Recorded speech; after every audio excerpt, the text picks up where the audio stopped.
All warfare is based on deception. Hence, when we are able to attack, we must seem unable. When using our forces, we must appear inactive. When we are near, we must make the enemy believe we are far away. When far away, we must make him believe we are near.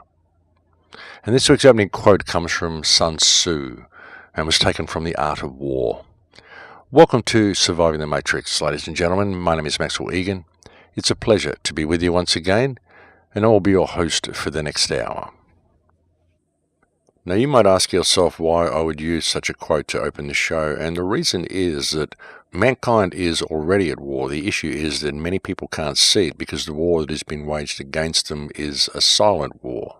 And the reason people are unaware of this silent war is because it is a war of deception. Indeed, ladies and gentlemen, all war is based on deception at its very heart. And something that I've been attempting to alert people to for many years, ever since I put out my first film, The Big Picture, back in 2008, and actually before I even put out films, but the main focus of that film in 2008 was to point out to the populace that the world war that everyone has been waiting for has in fact already started, and many people haven't noticed it simply because it is not the standard World War III that they were expecting. People, when they think of war, they think of bombs and cities being destroyed, but really there are far more subtle forms of warfare that are being waged. And for those who are expecting bombs and cities being destroyed and your typical standard war, then I give you the Middle East, which is a place where we see nothing but continual warfare, and I would suggest that we have been in that state of open World War III ever since the staged attacks of September the 11th, 2001. The countries that have been wiped out since then would definitely tell you that they are part of a war. But these are theatre wars for control, and the real war that is being fought is a war that is being waged by the governments of the world in unison against the people of the world. It's a war of depopulation, and it's a war that is based largely on deception, on propaganda, on what people believe to be true, and it's an ongoing thing, and it's been ongoing for quite a number of years, and it's actually been coming to a real head since the September 11th attacks in 2001. That's where the end game really started, and it's all been leading to this point now, and we are at a very, very crucial point at the moment. We are at a real fork in the road, and this is something that I've been attempting to point out to people in the last few shows, most especially the last show that I did, was a real attempt to look at what the powers that believe they be could pull off with this whole current political situation, the worldwide situation, the cryptocurrency and financial situation. And to be honest, there's an awful lot of speculation surrounding the cryptocurrencies, and many people are adopting an extremely polarized stance on it, regardless of which side they're on. You know, either people really love it and they think it is the absolute savior and it's definitely going to lead us to safety, or people are in absolute fear of it and they think it is the devil's currency and it's going to lead us straight to hell. I've even had people posting things saying if you even promote cryptocurrency, you are promoting human enslavement. And people are really not looking at this clearly. I think they're taking far too polarized stances on it, and they're not really looking at the bigger picture. People tend to latch onto any idea that anybody puts out there. The concept that it was written by AI, I mean, we don't know that. It could have been, but we don't know. Some people are speculating that the information coming out from QAnon is AI. I sincerely doubt that myself, but some people are speculating it, and so others are taking it on as absolute gospel fact, and they're out there espousing these belief systems. A lot of people are doing this on both sides of the fence, and I think it's really important that people step back and maintain their objectivity and look at things a little bit deeper, because the cryptocurrencies are quite an interesting concept and quite an interesting phenomena. I mean, there are two really, really distinct ways that this could go. We are at a real fork in the road right now, and it's going to be how we play it, and whether we allow ourselves to be led or whether we choose to lead ourselves. And we have a real opportunity to do that at the moment. You know, as I said last week, even though I looked at a lot of worst case scenario, there is still a lot of good stuff that is coming out of this whole QAnon information dump. The only real problem with it is that people are taking it too much as gospel, and they are sitting back and waiting to be saved rather than acting themselves to make positive change in the world. People are still expecting mass arrests and all of this sort of thing. People are still claiming there has been hundreds of arrests or 1,500 arrests or something. But again, I'm not seeing anything, folks. I mean, maybe there's small players that have been arrested in some little groups around the country or something, but I'm not seeing any of the main players being brought down. So I'm not seeing anything to confirm the fact that these arrests are actually taking place. And even the investigations I'm seeing into the Clinton Foundation and some of the rumors that are circulating around the internet about Hillary Clinton wearing an ankle bracelet, I mean, we just don't know these things to be true. And again, the problem is that too many people are simply watching the theatre, eating the popcorn and sitting back and waiting to be saved rather than getting involved in acting themselves in their own community to make positive change on the ground where they live. And that's what we need people to do. There's more to activism and there's more to finding a way out of this situation, and there's more to do to lead us to freedom than simply sitting back and watching the information that's being brought forth by QAnon and expecting the world to change around you. And again, it's people's willingness to let someone else take care of the problem rather than deal with the problem themselves. The common attitude that humanity seems to adopt, oh gee, that's no good, someone should fix it. But they never fix it themselves. They just think someone should. But who is the someone? But anyway, folks, I digress. And irrespective of that, there still is some good information being presented to the public through this source anyway, regardless of whether QAnon is on the level or is a psyop or whatever. And the whole thing seems incredibly suspect to me, but still, even if it is suspect, as I said, there's still good information being presented to the people through it. So there are positive aspects to everything. One thing that I do know is that united we stand and divided we fall, and one thing that the Q information has the possibility of doing is uniting the people. So there are good aspects to it, folks. There's good sides and there's bad sides to everything. It's the same with the cryptocurrency. And there is still a lot of good possibilities and a lot of good things that could be achieved through use of the cryptocurrencies. Now, the problem isn't cryptocurrencies. It isn't digital currency per se. It's the smart grid and how the smart grid can be created to encompass digital currency. Indeed, if you wanted to combat the rise of cryptocurrency and what it's actually doing and how it's freeing people from the banking system, the best way to do this is to implement a smart grid, a 5G cashless society whereby cryptocurrencies will work fine with it, because it's not really about control of the banking system anymore. They've already lost control of the banking system and they already own everything anyway, so they don't really care. What it's about is maintaining centralized control over people. They can't do that by putting people in scarcity anymore the way they have. If cryptocurrencies take over, they can't anyway. But what they can do is they can put people in scarcity by controlling people's access to normal everyday services by making that access digital, and thereby giving themselves the power to penalize certain people by simply excluding certain people from certain basic services. And this can only happen if the smart grid is rolled out and if people embrace the cryptocurrencies without taking the smart grid into account.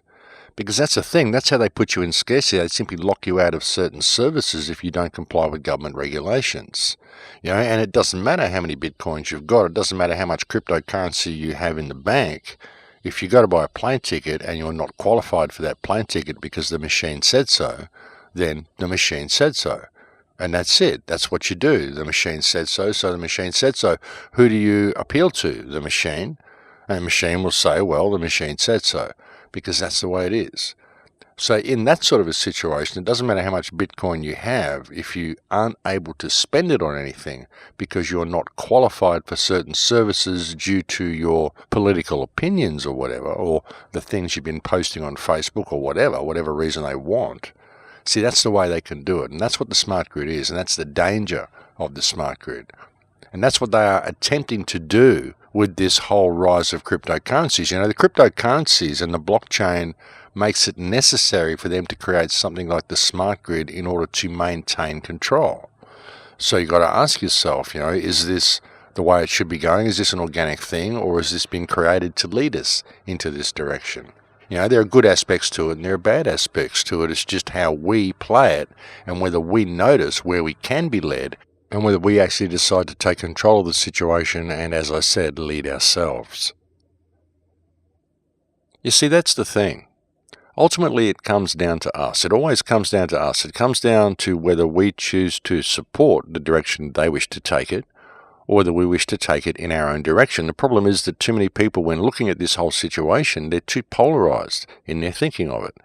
As I said, they either hate the cryptocurrencies and see it as a system that is leading us into the smart grid, or they love the cryptocurrencies and they are embracing them, but they're failing to take the smart grid into account.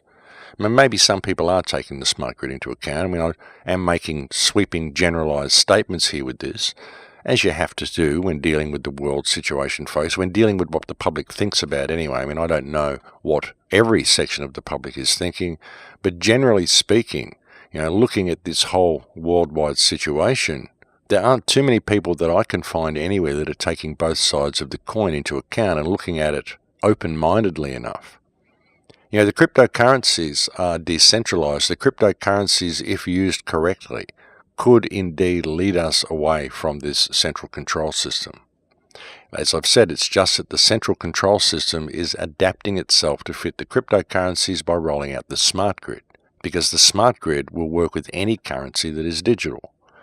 And when you think about this, you might say, well, how can they track me if it's all non-trackable, if it's all part of a blockchain, and they can't really trace where the transactions are coming from? Then how can they lock you out of essential services? Well, it's by digitizing everything, by making everything smart, and what they may use as your password to access this smart system. There's a new supermarket that's just come online, an Amazon supermarket, which is completely digital, completely checkout free, completely cash free. You walk in there, you pick up what you want, and you walk out of the shop and it automatically detects what you picked up and it takes it out of your account.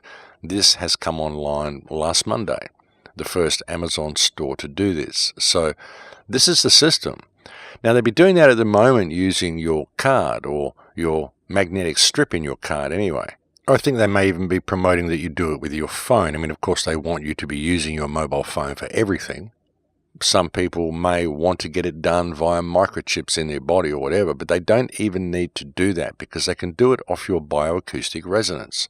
And again, they can simply lead you into this via the smart grid because they introduced the smart grid and people become accustomed to shopping this way, and one thing leads to another. And of course, people think it's all just a natural progression and it's all just simply the way things should be done and it all makes perfect sense, and they don't really see that it's all been contrived to lead them into this direction to begin with. That's why they brought you into the smart grid and got you used to using all of these little devices to access the smart grid. And once people get used to doing this, they get used to using these type of stores, they get used to scanning their phones and scanning their cards or whatever. Of course, it's going to be easy to lose these things and misplace these things and make it hard to access the system. So they'll change it to something far more user-friendly for you because they can send a sound wave to your skeleton and it will send them a signal back which is unique to your skeleton. This cannot be forged, it cannot be counterfeited. And in the future system that they are rolling out, this will become your password. This will be the password that opens your car, that opens your house, that opens your bank account, that opens everything. It will be the digital signature that they are logging when you walk into a supermarket or to any smart shop. So you won't even need to carry a credit card. You won't even need to be microchipped. They can just use bioacoustic resonance. So when that bioacoustic resonance becomes your password, it's that bioacoustic resonance that is registered as not being qualified for services. So it isn't a matter of you being locked out of your Bitcoin account. They won't be able to do that because, as we know, the transactions can't really be traced with Bitcoin. But they can lock you out via your bioacoustic resonance or your signature, your digital password, your person, who that person is, and how that person is registered and recognized within the smart system. That's what they lock out, and that's what they deny services to. And they can use bioacoustic resonance for large areas, such as entering airports or supermarkets or whatever. They can use thumbprints for you accessing your computer. They can use retinal scanners. There's all sorts of means they can use to do this. And as I said, in that situation, it doesn't matter how much you have in your Bitcoin wallet. It doesn't matter how much cryptocurrency you have, because if you're locked out of the system, then you're locked out of the system. And in regard to cryptocurrencies as well, many people are failing to differentiate between cryptocurrencies and general digital currencies. These are two very, very different things. And many people are failing to differentiate between cryptocurrency, Bitcoin, and the blockchain. They believe that the blockchain is Bitcoin. But really, blockchain technology is simply a technology. It's a system that is used to order and arrange things and store information and basically store ledgers. It's not Bitcoin. Bitcoin simply uses that technology to function. Bitcoin uses blockchain technology, as does Ethereum and all the other cryptocurrencies. What the government is attempting to develop is a thing called IOTA, which apparently uses something called Tangle technology, which is not blockchain. Or maybe they even may develop something that is using blockchain technology because it seems to be far more efficient. It certainly wouldn't surprise me if that was the road that government decided to go down. I have heard talk that Israel is actually developing its own cryptocurrency, so perhaps that's something to go by. I haven't been able to confirm it, but I have heard it. And if it is true, then it would indicate that the government is working to actually incorporate the blockchain into the smart grid as well, or at least blockchain technology into the smart grid. But the difference between cryptocurrencies and digital currencies should really be taken into account. And it is kind of confusing because, the thing is cryptocurrency is a digital currency, but digital currencies are not necessarily cryptocurrencies and not necessarily blockchain. But the thing is, again, that in the smart system that is being rolled out, it doesn't really matter. What matters is that the currency is digital in whatever form it takes, and what matters is that they have something like bioacoustic resonance or retinal scans or something like that to use as your password, and then they have the smart system in place. And like I said, in that situation, it doesn't matter whether it's Bitcoin, it doesn't matter whether it's cryptocurrencies or Tangle technology or some other form of currency, as long as it's digital. So in taking all of that into account, again, when you look at the blockchain and you look at cryptocurrencies, you look at Bitcoin, again, there are two very distinct possibilities. Either cryptocurrencies are leading to a state of independent wealth for people and are thereby leading us away from the central control of the banking system. And so the smart grid is being constructed as a means of combating this move away from the banking sector, or cryptocurrencies were created in order to lead us into the smart grid. These are the very two distinct possibilities. The question is, which one is true? And anybody who claims they know the answer to that question really is pulling your legs, folks. They're really clutching at straws because nobody knows which is true, because nobody knows who created the blockchain and nobody knows who created Bitcoin. And that's why we are at a fork in the road, because the way this is going to go is going to be the way we play it, should we choose to actually get involved rather than sitting on the sidelines and just allowing things to unfold. And sitting back on the sidelines and allowing things to unfold is unfortunately a lot of what I see happening with the advent of this QAnon information. I see a lot of people grabbing the popcorn and sitting back and waiting for all these mass arrests to happen, as if that is actually going to fix things, even if it were to happen. And at the same time, many of these people are sitting in fear of the cryptocurrency, or they're in awe of the cryptocurrency. Again, it's a very polarized way of looking at things. But at the risk of sounding all spiritual, airy-fairy, woo-woo about it all, perhaps there's another way of looking at it. And it's extremely difficult to bring understandings to people, spiritual understandings to people, without sounding New Age about it. And indeed, I believe that's one of the reasons the New Age movement was constructed to begin with, was to tie all of these real understandings and real energetic concepts up in this whole New Age woo-woo, apathetic, spiritual, narcissistic movement, in order to hide these concepts and in order to lead people away from them. Anybody who looks at any type of spiritual understandings says, oh, this is all New Age, and they immediately shut down because of all the trappings that go with the New Age movement. And that's what they do, folks. They get real information and they embellish it to the point that it becomes absolutely ridiculous, so that people throw the baby out with the bathwater. And so, as I said, it becomes extremely difficult to present any type of real spiritual concepts to people without them thinking that you've gone off down this New Age pathway. It's very difficult to bring any philosophical or energetic concepts to people without sounding New Age about it. It's very difficult to present these sorts of ideas to people in English, because there simply aren't words in English to explain some of the more deeper understandings of reality. We just don't have the words. I'm pretty certain the English language has been constructed in such a manner as to remove these words and remove these understandings from us. It was like in Orwell's book 1984 when they took all the words out that pertained to rebellion or free thought. The people in the reality of that time knew that there was something more to reality, and they knew there was something that they wanted to do. They knew they wanted to rebel, but the words didn't exist in the language to be able to convey those understandings to people. And it's very much like that in attempting to convey spiritual or energetic understandings to people within the confines of the English language, because the words to explain these understandings simply don't exist. So you have to take very roundabout, metaphorical approaches to presenting the information to people. Unfortunately, many people are also extremely blinded by religion, and that's not to say anything against religion. People have their own ideas of what religion is, but unfortunately, there has been organizations and mechanisms that have been superimposed over religion, over the true teachings of whoever you choose to follow. You'll find that the church has imposed its own ideas and its own control mechanism over the teachings of religion, most especially Christianity, simply because it is Christian countries that have actually gone out and formed this whole New World Order system. And they've done it unbeknownst to themselves, unbeknownst to the participants of the religion, but many of them have been led away from the true teachings and have been led away from certain spiritual and energetic concepts regarding reality. And thinking of reality as an energetic universe. And I know, look, I've completely left the topic that I began the show with, but it's important to understand this, and it is relative. Thinking of this as an energetic universe and how you can affect reality by being in the correct energy yourself goes a long way to explaining why there is so much fear that has been superimposed into our mindset. And this is done through religion as well. There's an awful lot of fear in modern religion, a fear of judgment, a fear of this, a fear of that. And there's very few understandings of how this fear affects the world around you and how you are interacting with the world energetically. How you are speaking an energetic language that most people don't even realize they are speaking. It's the language of feeling and emotion. And a lot of people will look at this and they'll think this is just New Age woo-woo, pseudo-spiritual concepts that don't lead anywhere.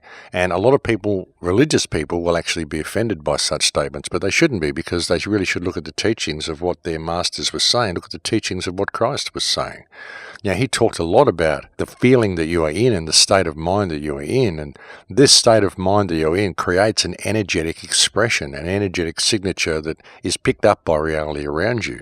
We can all do this, we can all feel this. When you've walked into a room and a couple has been fighting in the room, you walk in there and you feel like you can cut the air with a knife because you can feel the energy of the room. So there's no denying that this happens. And it's the same as when you walk into a happy room. You can feel the happiness and the love and the joy in the room. So there's no denying. There's no denying that there is an energetic signature that is left in the reality around you by the emotional state that you are in and what you are projecting into the field around you. A lot of this has been covered up with all these New Age concepts and hidden from people, and people have been led into this little meditation bubble of spiritual narcissism where they're just going to sit there and think they can meditate the world into being a different place and not applying themselves to the world. So it's a fine line even presenting these type of concepts to people because, as I said, it can be misconstrued and people can take things the wrong way. But it is an energetic universe, and there is an emotional language that we are all speaking all of the time, and many people are not aware of what this language is and the fact that they are even speaking it. And when you can consider this and you can begin to see how it works and even feel how it works, and you can begin to apply these types of concepts, these types of understandings of how emotions and energy works to the current situation, you begin to see how we are being manipulated by having our thoughts controlled, having our minds controlled, by being deceived on so many levels, and allowing our emotions to get in the way of what the reality is, and allowing our emotions to get in the way of ever looking at these things objectively. That's why we take such polarized stances on this. That's why there's people who are completely anti-Trump and people who are completely for Trump, and never the twain shall meet. They will rip each other's throats out before coming to any type of compromise. It's the same with people who love the cryptocurrency and those who fear the cryptocurrency. Never the twain shall meet. They are both polarized in their thinking, and they are allowing their emotions to dictate their reality for them. It's the same with the QAnon information. It's the same with the smart grid. It's the same with the Internet of Things. It's the same with so many issues that we face. people are looking at this from a very polarized perspective, and they're not realizing that the energy that surrounds them is mirroring this reality back to them. It's like people who are always stressed out about money have never got money, because that's the emotional state they're in, and so that's what reality mirrors back to them. And again, these may sound like spiritual new age woo-woo concepts, but they're not. This is actually how it works. And I am actually going somewhere with this, folks, as well. I haven't left the topic that I started on too drastically. I'm just trying to bring these two subjects together because I think it's important that people pay attention to the energetic state they're in and the emotional state they're in, and be aware of the emotional language they are speaking to the energetic field around them. And it really does work, folks, and I'm living proof that it does work. Having these types of spiritual concepts and this awareness of what the emotional state that you're in is and what you are projecting really does make a difference. I'm not saying don't get angry, don't express your feelings to people. You should express your feelings to people, and if anger is necessary, then you should get angry, because sometimes anger can be righteous. It's when we get angry for the wrong reasons that it's bad. It's when we get angry because of false ego that things go wrong. So I'm not saying don't express your emotions. Just be aware that you are speaking an energetic language all the time, and that this language can affect the reality that you live in. Indeed, it affects everybody's reality, because when you think of this as a collective, you think of what the collective consciousness feels. You think about the emotional state that 90% of humanity is in, and you wonder why we face the situations that we face, and you wonder why we can't find a fix to this problem, when really the fix comes from within us. And this is something that I've been talking about for years on this show, folks, the fact that in order to change the world, you first need to change yourself. And it's having a concept of this emotional language that you're speaking that will help do that. This was the basis of the film that I put out in 2012 called The Awakening, and it's the way I live my life. And as I said, folks, I am living proof that it does work. And I'll bring you a couple of examples of this in my life after the break, but I think we've reached break time here, folks. I'm going to have to leave it there for now, and we'll go and have a break. Thank you for joining me on the air today. It's always a pleasure to have your company, and I'll speak to you again in a few minutes. Don't go away. And welcome back, ladies and gentlemen. Now, a lot of people may look at the information that I just spoke about, the energetic universe and all that sort of stuff, and they may be thinking, oh my God, here we go, down this new age pathway. And really, that's not what it's about, folks. It's simply understanding how emotions affect reality around you. And as I said, when you can consider this and you can really begin to see how it works, it goes a long way to explaining why they do so much to keep us in a negative state.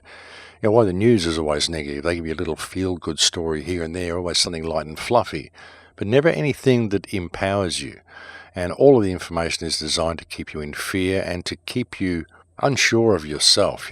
Gaslighting, constant gaslighting by the media, constant gaslighting by the government, telling you that what you feel is not true and you should just go by what they tell you you should feel, and you should always walk between the lines that they dictate you should walk between. And it's not really life. They don't ever allow you to express yourself, and they never really teach you about the true energetic understandings or emotional understandings of the reality around you. A lot of people who have so much difficulty dealing with the information, a lot of the information that I bring you on the show is just pretty uncomfortable, and I try to turn it around. I really do. When I bring you negative information, I always attempt to show you the reason it's empowering to know this information and what you can do with it. Don't dwell on it, don't let it become your reality, but you can't ever fix a problem unless you know what the problem is, and that's why I so often address the problems, but I attempt to show you the way through these problems and the way to deal with it emotionally and energetically, because really that's what it's about. And as an example of this, back in 2008, I was doing the activism work that I've done for so long. I'd been pretty well slogging it out constantly since the attacks of September 11, 2001. I'd been hitting chat rooms and doing everything I could to get information out to people, but I'd never really understood how to harness the power of the internet. I didn't have a website, I didn't have any of that sort of stuff. I used to do a lot of work in the real world. I used to go and give talks to people and hold meetings and just have round table discussions with as many people as I could, just in an attempt to alert people to what was going on. I used to go and participate in community meetings, all sorts of stuff. I've done this work for most of my life in some form or other. But when I decided to use the power of the internet, I just couldn't really figure out how to do it. And During this period, I used to very often sit in meditation. Now, that's regardless of how people out there may feel about meditation. I personally find it to be highly beneficial. But I was sitting in meditation one day and I had this incredible experience where I basically connected with everything. I connected with an entire quantum universe. It was like I was everywhere all at once. It was really the most profoundly moving experience of my life, and I'll spare you the details because I have explained it in detail on earlier podcasts somewhere. I'm sure I have. If anyone wants me to, well, perhaps I'll explain it again because it was an incredibly moving experience. But it was like reality split, and I just connected with everything and everybody that there was in a quantum field of universes. And it was like I downloaded the entire emotional content of a multiverse of universes into my body. It was just a profound experience. I don't know really how to explain it, but I had this connection with absolutely everything, and I don't even know how long it lasted. It may have been a second, it could have been an hour, I don't know. It was like an eternal moment that I entered. It was so profound, and I took this deep breath, and I fell out of my chair and landed on my knees on the floor, and I cried for 7.5 hours. It was like no other experience I've ever had in my entire life, and nothing that I've ever experienced since, but it was this moment of connection. And I really saw the reality of this being an emotionally based universe, and that we have a higher language that we are speaking. It is the language of feeling and emotion, and this is how we are interacting with the world around us, and we don't know it because we're not aware that we are speaking this language. But we are. We're speaking this language all the time. We are generating an electromagnetic field all the time. And the field is also speaking back to us. And this is called intuition. But very often we don't listen because we've simply forgotten the language and we've never been taught these concepts. But it was a profound experience for me, and it taught me the true nature of prayer, or it helped me understand more completely the true nature of prayer, what it's really about. And trust me, I'm going somewhere with all this, folks. I'm still talking about the smart grid. It's just another way of looking at things. But you look at the true nature of prayer. You look at what we're taught prayer is, how we're taught to pray for things. We're taught to pray for love and to pray for peace. But these are both negative affirmations. By praying for love, you're acknowledging that there is no love. By praying for peace, you are acknowledging that there is no peace. And you look into the way the Native Americans and people in shamanistic traditions pray, and they use the energy field. An American Indian will stand in a stone circle, and to pray for rain, he will put himself in the emotional state where he is standing in the pouring rain, where he can feel it on his skin, he can smell it running down the walls of the hut, he can feel his toes squishing in the mud, he can taste it, he can smell it. And he's basically giving thanks for the prayer already being answered. The prayer already exists, the answer is already there, it has already been manifest. Put yourself in that energetic state, and then it will rain. And I started looking at this, and I started thinking about the concept of prayer, and I thought, well, one of the best ways for me to get the message out to people, one of the best ways for me to reach a massive amount of people with what I have to say, would be to be a radio host. But I didn't know how to be a radio host. I didn't know the first thing about being a radio host. I didn't know how to go about applying for a job to be a radio host or anything. I didn't even know about internet radio at the time. But I just got up and I did my stuff. I made my YouTube clips. I was working on the film The Big Picture at the time. I made that. I finished that film. I was hitting chat rooms all the time as much as I could and trying to wake people up to the fact that 9/11 was an inside job. And I was doing what I could in that space. But I just put myself in the energetic state where I was a radio host. While I was sitting here at the computer, I just put myself in the state. Okay, what would it feel like to be a radio host?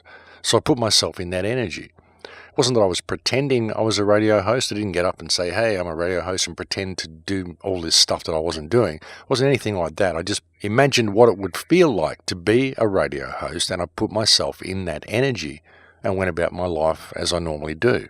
Did the things that I did every day that I was normally doing, and didn't change a thing. And within 6 weeks, I was a radio host. Within 6 weeks, I was offered a show on a station. And the station that I speak on, American Voice Radio, is an actual radio station. You can tune in on your car.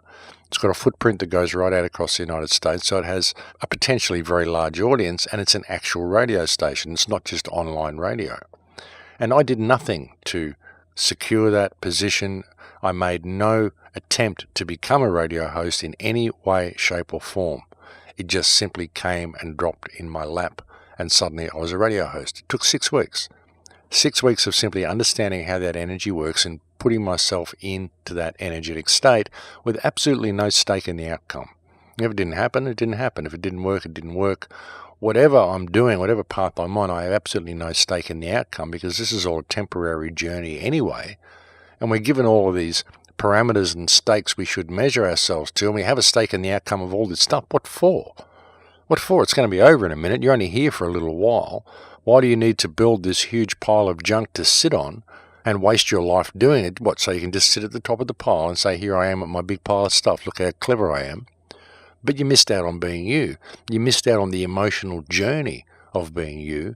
And very often you milked other people's emotions and fed off other people's emotions to get where you are, because that's what we often do without even knowing that we're doing it, because we're speaking this language all the time without even knowing that we're speaking it. So when you think about all this, you think about how we create our own reality via the energetic state and the emotional state that we're in. And then start looking at this. Start looking at the QAnon information. Start looking at the Bitcoin information. Start looking at the blockchain, cryptocurrencies, the whole worldwide situation.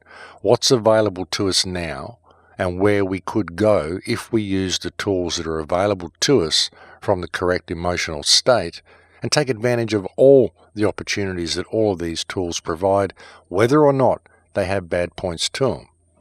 You know, everything can be used for bad. You can pick up a shovel and you can dig a hole and plant a tree, or you can hit someone over the head with it and kill them and dig a grave to bury them. You know, so it's how you use the tools. It's always how you use the tools. And there's always going to be someone that wants to plant the tree, and there's going to be someone that wants to hit someone over the head and bury them. So it doesn't mean the tool is bad, and it doesn't mean both possibilities are not there. Both possibilities are always there. It's the same with the cryptocurrency. It's the same with the information that's coming out with QAnon. It's how we apply ourselves to this information and how we look at it energetically and how we look at it emotionally. You know, even if you think Bitcoin is going to lead you into the smart system, don't be in fear of Bitcoin. If Bitcoin is going to lead you into the smart system and the smart system is unavoidable, then why wouldn't you want to have money when you get in there? You're going to want to have wealth. You're going to want to have something to be able to survive within that system. So there's a good side to that anyway. But again, that's only going to happen if you comply with the smart system, because you can still use cryptocurrency but not comply with the smart system. You don't have to use the smart supermarkets. You don't have to shop digitally all the time. Even if you use Bitcoin, you can go and draw it out from an ATM and shop with cash. You don't have to go and use the Amazon supermarkets and all the stuff that's coming online. It's your choice, ladies and gentlemen. You can use it as a tool for freedom, but still not support the smart grid. And the same applies for the other side, for those who absolutely support Bitcoin. You know, even if you think Bitcoin is the be-all and end-all that's going to just lead you to safety, just don't forget the smart system, because it could lead you to safety as long as you don't discount the smart system and see where you're being led in that direction. Because if you're in the correct energetic state and you can see Bitcoin as leading you only to ultimate freedom, and you're going to disregard the smart system and not even participate in it, well, then it may well do that. But if you're someone who thinks Bitcoin is going to lead you into the smart system, well, again, it's how you apply yourself to it. If you're going to be in fear and you're just going to allow all this to happen around you, then that's where it's going to lead you. But again, it's how we use the tool and the emotional state that we attach to the use of the tool. People just need to separate their thinking when looking at A, Bitcoin, B, the blockchain, C, digital currency, D, the smart grid, and E, 5G. Because they're all connected in some way, but they are all different things. Even 5G and the smart grid are two different things. You know, 5G is the radio waves that is needed to power the smart grid because it's going to provide the bandwidth they need to do it. But the smart grid is the smart devices, smart meters, smart fridges, smart phones, everything that tracks everything you're doing and calculates and measures and logs everything that you're doing. This is the smart grid. And it's going to go further. It'll go to self-driving cars and all sorts of stuff like that, which is why they've been staging these terror attacks with cars, and you can see where all this is going. So it's important to differentiate between all these things. You know, we can still use cryptocurrencies without participating in the smart grid. We can still use cell phones and we can still use the internet and technology without having 5G come online. Because, as I've said so often, the problem underlying 5G, again, is because it's a millimetre wave. Not only is it very damaging for health anyway, just by being there, and will provide an environment which will be similar to living inside an airport scanner all the time. Not only that, but the potential for it to be used as a weapons system, which underlies the whole thing as well. This is very, very dangerous. This is basically putting in a digital prison in all of our countries, and it's there, and it has the possibility of hurting and paralysing and restricting the movements of large numbers of people simply at the flick of a switch by government, and that is not something we should be allowing to come online. So there's that as well with the 5G. I mean, there's a lot of aspects to this, folks. But if we can put ourselves in the correct energetic state, accept the freedom that the cryptocurrencies are bringing to us, accept the freedom that is being offered to us by the exposing of all this bad information by QAnon, and just assume that we are free, assume that we are no longer tolerating wrong behaviour, assume that we are now going to rat out the criminals and we are now going to name the criminals for who they are, and we make a lot of noise in doing so. We can find a way out of this. But don't think it's just the people that are being named in the QAnon text, folks, because every member of government is part of a criminal cabal, every single one of them. Anyone in government who hasn't spoken out about the fiat currency system, anyone who supports the crimes of Israel, anyone who supports the continued prohibition of cannabis, anyone who supports this entire fake war of terror or the bombing of Syria or any of the stuff that's going on, folks, let's face it, there's no grey area here. Any politician who is in a position of office at the moment who has not spoken out about all these things, any politician who supports this fake war of terror and has not been asking for a new investigation into 9/11 should be removed from office immediately. None of these people are trustworthy. None of these people should have this position. And like I've said before, this is something that we need to take into account with every single thing that we're calculating. Any plan we are trying to formulate to find a way out of this mess. Now, no one can give you a plan until they calculate into it the fact that the world is run by criminals, the fact that the governments themselves are the source of pain. The governments themselves are the source of crime, they are the source of war, they are the source of all humanity's woes, simply because we tolerate the behaviour of these people, irrespective of what the controlling hand behind it is. Now, until we calculate that in, until we factor that into our equations, you can't hope to do anything. You can go and teach people about permaculture. It's not going to do any good because you can't put a permaculture garden in anywhere. You can go teach people about cob housing, teach people about earthships, teach people about all these energy-efficient ways of doing things. That's great. Go have the workshops. Go and learn these skills and then go and try to do it. Go and try to build an earthship.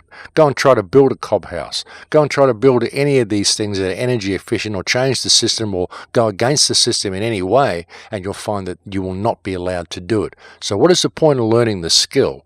What is the point of even promoting any of this stuff if we are not going to factor into the equation the fact that the government is a criminal enterprise that is going to prevent you from doing any of this stuff? And the only way we can ever find solace for the human condition is to get these criminals out of power. That's only going to happen if we name them for what they are. We don't need all this secrecy and all this stuff that we've got. We don't need the FBI and the CIA and the NSA and all these different groups. All we need is transparency and honesty in government, and we could fix the whole world. All we need is if the government would listen to the people, or if we actually had a government of the people, for the people, like we are told that we have. Because we simply don't have any of these things. And ultimately it comes down to the lack of backbone of the species. And again, you can't really blame people because we've been corralled into this. We've been taught to be this way. We've been trained not to think for ourselves and to trust the ruling cacistocracy that is actually the ones that are committing all the crimes. So, you can't blame humans for the human condition, really. I mean, you can to some degree, but you have to be a little gentle on people because they certainly have been programmed into this mindset. But as I've been saying to you on this show and on previous shows, there's a lot of tools there for us now. There's a way out of this. If people can come together and unify in some degree, at least respect each other enough to see the way out and see a common focus, which is a removal of this criminal cacistocracy, at least a disregarding of them. That's what you have to do to remove them, folks, is disregard them. Just don't do what government says anymore. But again, you've got to have the respect of the community to get away with this. Because if you do it on your own, you'll get arrested, you'll get put in jail, blah, blah, blah. The rest of the community will gloat and watch because they love to get the power from seeing someone else go down because they're so repressed in what they do. And that's why you have to unite with these people. You've got to get to know your neighbours. You've got to become friends with people. That's the first step to freedom, folks, is becoming friends with people. And you have to know yourself enough to respect yourself enough to be able to respect other people and allow them to think differently, to believe different things, and to be on a different path than you. You want that allowance from them, so you should be giving that allowance to them. That's the first step. That's been something that I've said way back since the first show, but that's the first step. If you can do that, then you have this common unity in the community. You have this unification of the people, a unification of diversity, if that's the way you want to put it, because that's really what it is. A respect for diversity and a unification of spirit against a common enemy, which is the ruling kakistocracy, which has been destroying this world and destroying the lives of the people and farming this species for generation after generation. That's the problem, folks, and we need to identify that, and we can find a way out. And like I said, there's so many tools here for us to do it now. Just get involved, folks, with whatever it is you're seeing. Get involved in it and lead by example in what you do and work to make a difference by being a shining light for those around you. That will make all the difference in the world. And share information. Share this show. Share the other shows. Share anything that resonates with you, anything that you think may wake up the people around you and empower them, then share it. Do your little bit. Everybody can do their bit to make this a better world. And if we all kick in and do it, I think we're going to see some massively good changes coming in 2018. Something I'd really like to see would be some focus from people. As I've often said, conspiracy misdirection. There's so many people with their heads down so many rabbit holes trying to prove their theories to be true to people and latching on any concept they can, and arguing the point over whether their theory is right or whether their theory is wrong and shouting down anyone who disagrees with them. They're not seeing that we have a clear and present danger, which is this smart grid. Everybody knows the New World Order is real. Everybody knows governments are criminals. Everybody knows there's a control system. Everybody knows that there's this police state they want to march out. Everybody knows about the corruption, the pedophile rings, all this stuff. We all know what's going on. We're all expecting this big New World Order Leviathan to come online, but nobody's really looking at how it's happening. As I've been saying to people, it's coming out underneath the surface in the form of the smart grid. That's the clear and present danger that we're in, and if we address that, if we can keep the technology but address the smart grid, the control systems that are being brought into control, and limit the possibilities of this technology, then we've got a real chance. We really do. But we've got to see how the technology is being used to limit and control us. We don't need to have any restrictions on the use of the internet and what people can or cannot do. I mean, sure, we'd like to get rid of a lot of the porn on there. That would be a good idea because it's destroying people's minds. But as far as people sharing their ideas and sharing their thoughts and having an opinion, well, all this stuff needs to stay there. All this stuff needs to be promoted. And this whole concept of people needing to be politically correct and social justice warriors and all this rubbish needs to be thrown out the window. And we don't need to have to pay to be alive. That constant state of scarcity that everyone's been kept in, that's one of the real problems as well. But even again, losing this state of scarcity, we're in danger of allowing the system to collapse around us if we do that. I mean, if you gave everyone in the world $1 billion, no one would go to work anymore and the system would stop functioning. You wouldn't have food on the shelves and all this sort of stuff. So, even when we look at all this, folks, we look at freeing ourselves from the system through abundance and all the things that can go with it. It's a fine line that we walk, and we've got to be very, very careful how we play the cards that are being laid on the table for us. But we've got to see that it is a play, and it's going to be how we do it. It's going to be how we use the information and what we decide to do with it. But people have to retain their objectivity through this. Don't be in fear of the cryptocurrency. See how the cryptocurrency could be used to your benefit if we play our cards right. But again, even when you look at that, there is the danger of everything suddenly becoming digital and you're completely dependent upon cryptocurrency and the power goes out. What are you going to do then? Which is why, as I've said, even if you're using cryptocurrency, you need to be pulling money out of a machine and actually using that in the real world when you're spending it. So it's a fine line with all of this stuff, folks. But we've got to look at the tools that are being given to us. I think there is a lot of tools being given to us, and we have to look at how it can be led or how we can lead it if we decide to take control of ourselves. Because that's been the underlying problem all along, is our lack of control of ourselves, our lack of control of the direction our own lives are going in. Very often, because we're running on the treadmill, the whole concept of having to pay to be alive, this is where it all comes from. And this is something that cryptocurrencies could heal and could alleviate for us. Again, it's a fine line. We've got to be careful in even doing this because of our dependence on this system. And we are dependent on it, folks. For those out there who think, oh, I'm not dependent on the system, well, yes, you are. We all are in some way.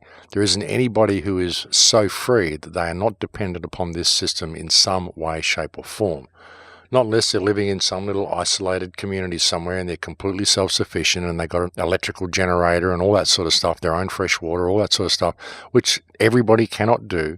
It's very, very rare to find people in this position. So we are dependent upon this system in some way. So we don't want to bring the system crashing down. What we need is a system that actually serves us. And the reason it doesn't serve us is because of our tolerance of wrong behaviour.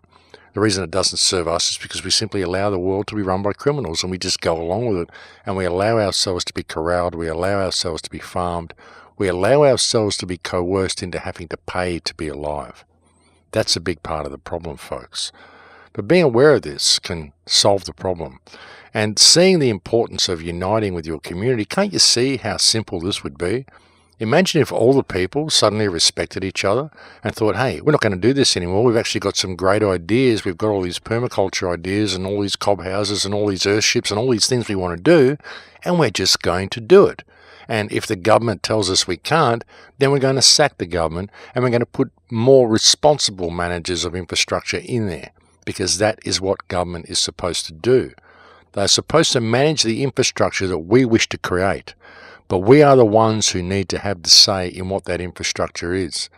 We are the ones who need to have a say in what we create for our own lives and in the direction that humanity takes. But that's only going to happen when we choose to participate. And now we can do it. Now we have all the tools we need to do it. Now we've got everything laid bare.